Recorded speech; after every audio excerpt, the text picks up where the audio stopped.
is Bobcat Blastoff, where we will recap Eunice's 21-7 victory over Jennings, talk with head coach Paul Trosclair, and run down the schedule of games tonight throughout the state of Louisiana. Hello again, everyone. I'm John Beltran. Welcome to Week 3 of Bobcat Blastoff, and a very successful season so far it has been for the Eunice Bobcats. They went into their game with Jennings with a record of 1-0, and Jennings had the same record after their 37-7 victory over Beauchene, who, by the way, is Eunice's opponent tonight. If you don't know that already, Jennings started off the ball game at their own 40-yard line after a very excellent kickoff return, and they ran several successful plays. Their third play went for 20 yards, their initial first down of the game, and then they got the ball all the way down to the 17-yard line. The drive stalled there, and they set up for a 34-yard field goal. The kick is up there. It's wide long enough. It's going to be wide to the right side. No good. So the Bobcats had the ball at their own 20-yard line. However, their offense was lethargic. They ran 3 plays, just recording 5 yards, so they had to punt, and it was a rather bad snap, which gave Jennings excellent field position at the 50-yard line. But that Bobcat defense was relentless all game long, as they were against Opelousas, and the first play resulted in a big turnover. Herod, the quarterback. Long count, wide outs, 2 of them to the left side. Goes to Yarnell Charles at the middle. He'll get about a yard. The ball is fumbled, I think. The Cats say they have the football. A big Bobcat is under the stack up there. Cats recover the fumble. Brennan Beltran, number 95, as King Carl Derwan started to say, recovered the fumble. The Bobcats were able to move the ball successfully. Bollock with a 12-yard pass to Roy Guillory on the second play of the drive, and then 2 plays later, Donnie Bollock, the quarterback, a 15-yard gain. 2 plays later, Tim Freeman with a 10-yard gain. However, the drive stalled for the Bobcats, 10 plays, 50 yards, but they turned it over on downs, and Jennings took over in terrible field position at their own 5-yard line. They couldn't move the ball much. Actually, they took over at their 1-yard line, and they couldn't move it much. Eunice took the ball over at the 40-yard line of Jennings, but guess what? That offense, again, did not help them. 3 plays. They didn't even gain a yard. As a matter of fact, they lost 2, and Donnie Bollock, with an excellent punt, punted it all the way back to the Jennings 8-yard line. Jennings, however, was able to move the ball very nicely down the field, several plays, and they set up for another field goal. Field goal attempt it will be. From the 44-yard field goal attempt by the kicker, the cornerback, Herod. Low snap. Look out, look out, look out, look out. It wasn't but about 10 yards short. He missed the field goal, so the Bobcats and the Bulldogs were tied at 0. Eunice had the ball at their own 20 there, but simply ran out the clock. The first half, Jennings had 97 yards of offense, Eunice with just 52. And Jennings was able to generate several first downs. As a matter of fact, 6 in all in 4 possessions in the first half. Eunice, meanwhile, had those 3 first downs on that one drive, but got no other first down, so they really struggled offensively, with the exception of that first drive. The second half was a great one for the Eunice Bobcats. They got started off very quickly, taking the ball, not in great field position at their own 25-yard line, but the first play was a beautiful pass from Donnie Bollock to Kyrus Hebert for 15 yards. Tim Freeman would then carry it for 2, and then the biggest offensive play of the game, which was yet to come. Had to go in motion. Bollock back to passes up the middle. He does complete to Hebert. 45-40. 30. Goodbye, Kyrus. No one will catch him. He goes the distance. Holy cow! And point number 7 was provided by Donnie Bollock, so the Bobcats had a 7-0 lead. Jennings took the ball over on their own 33-yard line. The first play was a big-time fumble, and here's Carl Derwan with that call. Herod, good quarterback, goes off to his running back. Here comes Mazier. Ball is loose at about the 47-yard line. Who recovers the lost luggage? The Cats say they did. The official says, wait and see. The Cats come up with the lost luggage. Number 24, Tony Guillory, with a fumble recovery, gave the ball to the Bobcats at the Jennings 42-yard line, and they moved the ball swiftly down the field. Donnie Bollock again running wildly in this game, 14 yards on one carry. He had another one for 19 yards 3 plays later, and then with the ball at the 1-yard line, guess who? Bollock, the quarterback. Bollock takes a count, sneaks across there. 6 points, Eunice high. So Donnie Bollock would score all 7 points on that drive as the Bobcats led 14-0. But Jennings persevered in this game. They took the ball at their own 14-yard line, 8 plays, 86 yards. Had a couple of big running plays here, but the biggest was yet to come, and they did it on the final play of this drive. 2nd down 11. Herod, the cornerback, keeps the football in the option play. Pitches out to his run man. They may call that a forward pass. I don't know. Going all the way for a touchdown. I thought it was a forward pass. It looked to me like a forward pass, but he goes all the distance for a touchdown for the Jennings Bulldogs. Nonetheless, it was a 34-yard touchdown, cutting the Eunice deficit in half to 14-7. Actually, the Eunice lead in half. The Bobcats took over at their own 27 and were faced with a critical 3rd down situation. But Donnie Bollock, who completed 6 passes in this game for 145 yards, threw a nice pass out in the right flat over to Roy Guillory, 16 yards and a 1st down. 2 plays later, as the 4th quarter commenced, the Bobcats with another big offensive play. Donnie Bollock again to Roy Guillory, this one for 38 yards, 15 of which were called back because of a clipping penalty. 2 plays later, the Bobcats 14 more yards from Donnie Bollock, and they were just storming down the field. 12 plays, but that 12th play was a killer for the Bobcats. Pitch going to the right side of Jeremy Reed. Fumbles the football to the 5-yard line. Jennings recovers it at the 2-yard line. Jennings now had the ball actually back at the 3-yard line. They ran 3 plays, and the Bobcats were the beneficiary of a huge mistake. 3rd down, 4 for the Dogs back to their own 8-9-yard line. They trail 14-7 to the Cats. The ball is loose in the end zone. Eunice High recovers. 6 points, Eunice High! Holy mackerel! Nobody can call him like King Carl. Joe Swallow was the man who recovered the football in the end zone. Donnie Bollock tacked on the extra point, and the Bobcats led 21-7. Jennings then took the ensuing kickoff and took it all the way just to their own 19. However, plays of 11-7-3 and then a big 35-yard pass put the ball in excellent field position for Jennings. They had a 1st down in Eunice territory. As a matter of fact, they had it all the way at around the 20-yard line, but 3 consecutive passes resulted in 3 incompletions. Eunice took over the ball. 3 plays were just able to generate 5 yards, so Jennings still had a chance with the ball on their own 42-yard line. However, the 5th of those plays on this drive was an interception by James Skinner. Eunice just ran out the clock from there with Donnie Bollock putting his right knee on the grass, and Eunice improved to 2-0 with a 21-7 victory over the Jennings Bulldogs. Let's go through some team statistics in this game. 1st downs, Jennings with 15 and Eunice with 12. Net yards rushing, Jennings had 172 and Eunice with 116. The Bobcats dominated in the passing game, 145-102, and Jennings had 13 more total yards than Eunice, 274-261, but we know the important numbers are on the scoreboard. Passing-wise, Donnie Bollock was 6 for 11, 145 yards, and that big 58-yard touchdown pass to Kyrus Hebert. Jennings and Bo Herod, very good quarterback, he was 6 for 11 as well for 102 yards.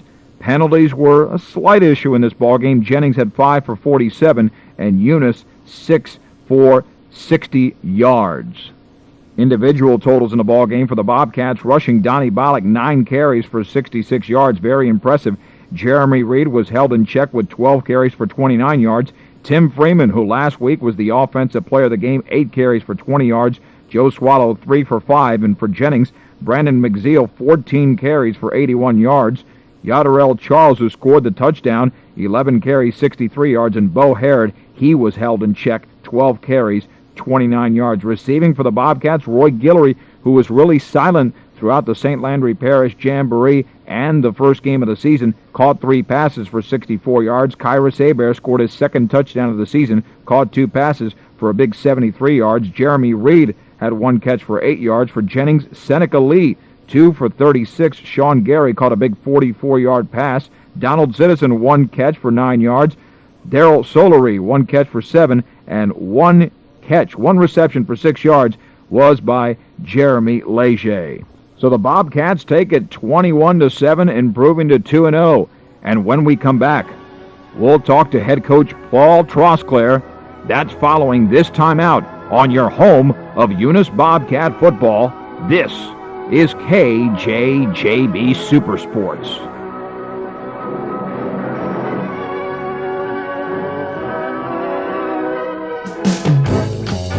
St. Landry Homestead Federal Savings Bank has 3 locations to better serve you: Eunice, Opelousas, and Port Barre. They specialize in residential loans with the lowest interest rates in many years. St. Landry Homestead Federal Savings Bank also has consumer loans of all types. At St. Landry Homestead, all loans stay local since it's run by local people. St. Landry Homestead Federal Savings Bank, Eunice, Port Barre, and Opelousas, member FDIC.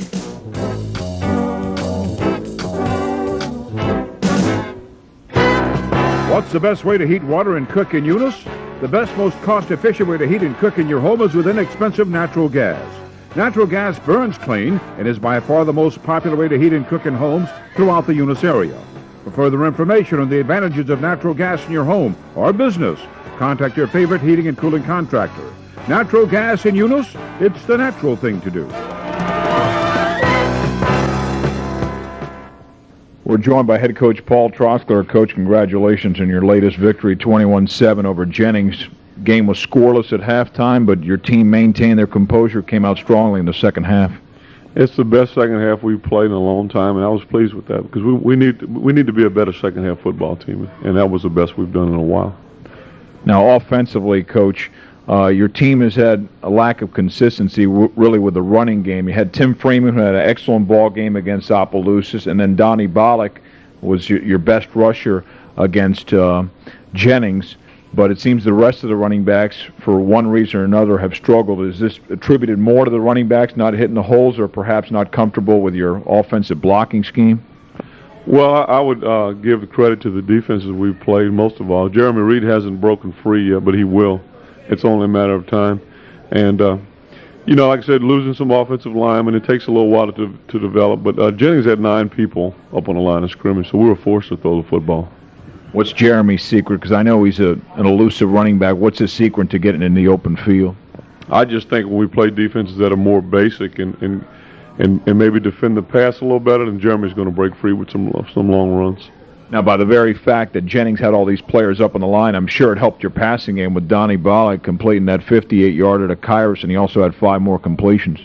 He did, and we had a 40-yarder call back, and it was really a bad call when you look on film. They called it illegal lineman downfield, and that was a bad call. So that would have been another 40 yards. It would have been 180 yards in the second half.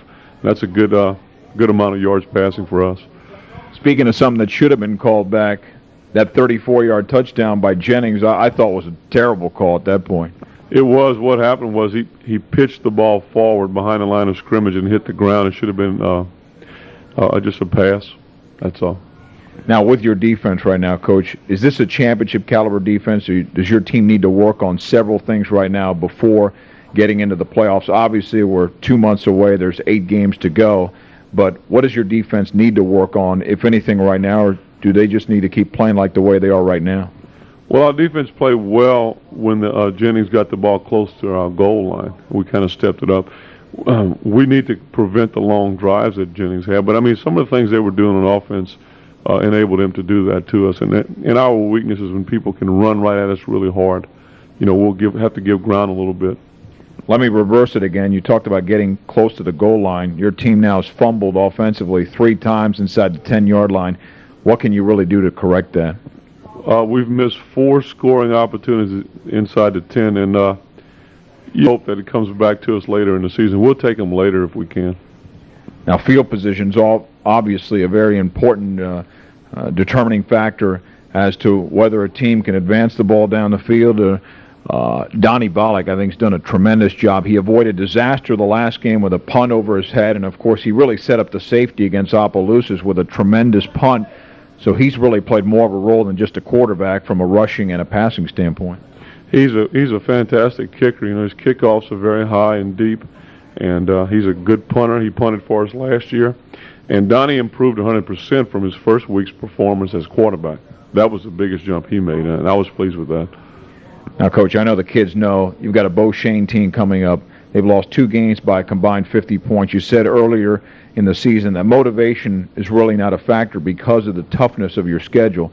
But with a team like Beauchesne, do you have to mentally prepare your kids a little bit more, tell them not to play too soft and just to stay focused because of the fact that they're not expected really to compete in this game? Well, we expect a certain standard of performance for our players, and if we don't get that Friday, we won't be happy next week about it. They know that, and I think they have enough pride in themselves. You have to go out and play against anybody. If you take somebody for granted, you could look bad or you could lose. I mean, ask Notre Dame what happened to them this past weekend against Purdue. It could happen to anybody. Do you expect maybe some trickery from the Beauchesne offense, considering they might not be able to win the battle in the trenches? I expect us to have trouble tackling the quarterback and their running backs because those guys are very good skill people. We'd love to have them on our football team, I can tell you. This could be a game for your offense to even gain a little bit more consistency and score on every single drive they have in the red zone?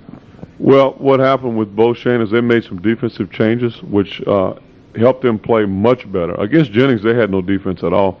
And what they did, they changed their scheme, and they put a new kid at nose guard, and he really gave Kaplan a lot of problems. Kaplan scored 7 points in the second half, and Kaplan's never really been slowed down a whole lot these last few years. Coach, good luck against Beauchesne. Thanks for being with us. Thanks a lot. And when we return, we will run down all the football games tonight in the state of Louisiana. That's following these messages on your home of Eunice Bobcat football. This is KJJB Supersports.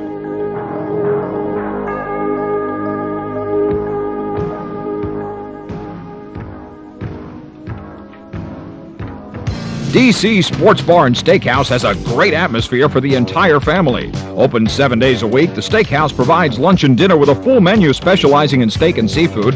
The banquet room is available for private parties and special occasions.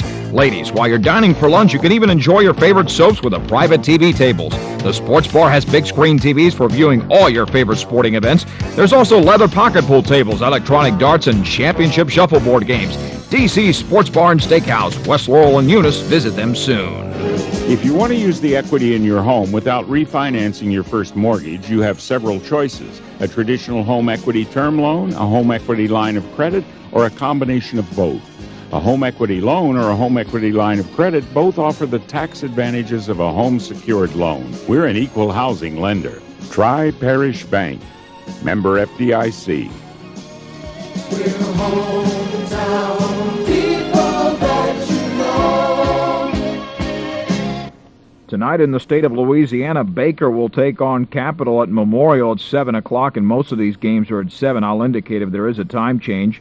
Lutcher hosts Bishop Sullivan. Broadmoor's at Woodlawn. Denham Springs at Central. Thibodeau will host East Ascension. That's at 7:30. Lee versus Tara. McKinley at Walker. St. Amant at Zachary. North Iberville will host Brusley. Central Private is at Columbia Academy at 7:30. Dunham at Episcopal. East Iberville at Lutheran. Northeast will host Faraday. Hanson Memorial travels to False River Academy for their first road game of the season. Kentwood is at St. Helena Central. Live Oak takes on Springfield at 7:30. Livonia at Catholic Point Coupee. LSD at Northwood Lena. Park Lane Academy will take on Silliman at 7:30. Parkview Baptist is at Donaldsonville. Port Allen's at Clinton. Point Coupee Central is a host to Southern Lab. St. Charles at Christian Life. Central Catholic of Morgan City will take on St. John Plaquemine. Universities at Newman. Jackson will host West Feliciana. White Castle's at West St. John. Abbeville will travel to St. Louis, and that, of course, is in the state of Louisiana. Iowa, also in the state of Louisiana, will host Avoyelles. Bolton is at DeRidder. St. Martinville tonight plays a home game at 7:30 against Breaux Bridge. Catholic of New Iberia is at Laurelville. Cecilia will take on Jennings. Franklin is home versus Chalmette. Crowley takes on St. Thomas More. That game will be at Lafayette High and will begin at 7:30. Davidson is at Basile. Delcombe will take on North Vermilion. Notre Dame out of Class 6-3A will take on Evangel out of Class 1-3A, or District 1-3A, I should say. Iota's at St. Edmund. That game taking place right now. You can listen to that on KEUN AM 1490. Patterson out of 6-2A will take on Jeanneret out of 7-3A. Kaplan is at Westlake. Lafayette will take on Northside. What a ball game that is. That's at 7:30. Northside is the number one team in Class 5A. Lafayette is out of Class 3 5A. LaGrange at Washington Marion. Washington Marion was a 21-15 winner last week over Opelousas. Lake Arthur's at Gaydon. Acadiana will host Lawless. Leesville will take on Sulphur. Leesville out of 4-4A. Sulphur is in 3-5A. Northwest will host Mamou. East Beauregard is home now out of District 4-2A. They will take on Maryville, which is in 5A, the same as St. Edmunds. Natchitoches Central's at Barb. Franklin will host New Iberia. North Central takes on Westminster. DeQuincy is home to Oakdale. Opelousas at 0-2 will travel to Carencro. Good luck there. That's going to be a very tough game for them. South Cameron will host Pickering. Port Barry, who is 2-0 with 2 convincing victories so far this season, they will travel to Erath. Turlings Catholic in a barn burner will take on Rain. Turlings Catholic is out of 6-2A. Rain is out of 6-3A. South Beauregard out of 4-2A is at Elton out of 5-1A. Sacred Heart, of course, of Ville Platte, the defending district champion. They will take on Vermilion Catholic. Of course, the district I'm referring to for Sacred Heart is 5-1A. Welsh is at Vinton. West Jefferson at Como. Amite is at St. James. B.T. Washington of New Orleans, that's Booker T. They will be at Independence. Vanderbilt Catholic will host Berwick. Vanderbilt Catholic out of 9-4A. Berwick out of 7-3A. Destrehan is host to Bonneville. Chalmette travels to Franklinton. Bogalusa will play Covington at home. De La Salle is at Ponchatoula. Douglas is at Fontainebleau. Assumption will take on E.D. White. East Ascension is at Thibodaux. Allender hosts H.L. Bourgeois. Hawnville at Holy Cross. Slidell is home to Hammond. Jules Sumner at Albany. Mandeville is playing host to Carr. Pope John Paul II at North Shore. St. Paul hosts Redeemer Seton. South Lafourche is home to Rummel. Salmon is at Brother Martin. Central Lafourche is home to Sarah Reed. Warren Easton at East St. John. Bunkies at Menard. Block will take on Gina at Block. Buckeye hosts LaSalle. Marksville, who was a 41-7 winner last week over St. Edmunds, they will play at Alexandria. Ruston is at Pineville. Winfield will host Tioga. Ville Platte is at Peabody. Last night in Louisiana, it was Captain Shreveport 39, Parkway 28. Bel Air was shut out by Catholic of Baton Rouge 35-0 in a shootout. Church Point over Opelousas Catholic 40-35. Cotton Valley by 10 over Sibley 22-12. Delhi falls to Farmerville 41-6. Fair Park over Green Oaks 28-8. West Jefferson falls to Hannon 40-19. Estroma 21, Glen Oaks 8. John Curtis all over John Ehret 42-7. Kinder blasts Oberlin 52-29.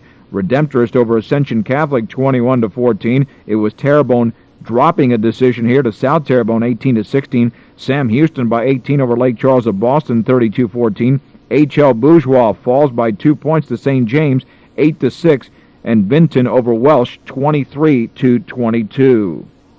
As for tonight, it's the 2-0 Eunice Bobcats taking on the 0-2 Beauchesne Gators. The Gators fell in their first 2 games, 37-7 to Jennings and 27-7 to Kaplan. But Bobcats head coach Paul Trosclair, as you heard in the interview, said that Beauchesne played a lot better in their second game against Kaplan. They really didn't have their first-team defense in their first game against Jennings, so you should see a better showing out of the Beauchesne Gators tonight. As for the Bobcats, they like to establish some consistency on offense, not commit turnovers in the red zone, and perhaps put out this team. And you might see some of those second-team players in there for Eunice.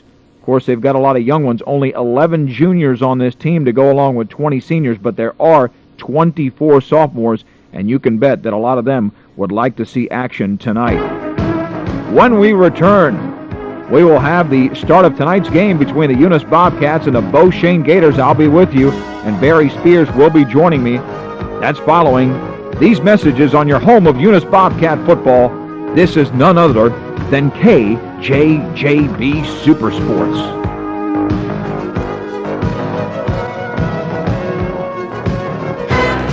What's the best way to heat water and cook in Eunice? The best, most cost-efficient way to heat and cook in your home is with inexpensive natural gas.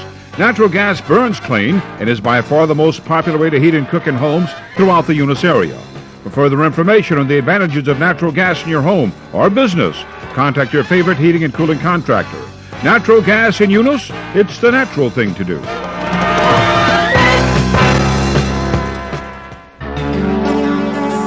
St. Landry Homestead Federal Savings Bank has 3 locations to better serve you: Eunice, Opelousas, and Port Barre. They specialize in residential loans with the lowest interest rates in many years. St. Landry Homestead Federal Savings Bank also has consumer loans of all types.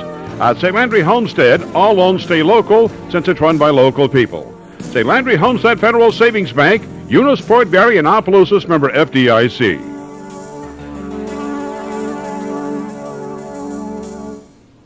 Pure gold means good old rock and roll. KJJB FM Eunice, Louisiana's Prairie Cajun capital.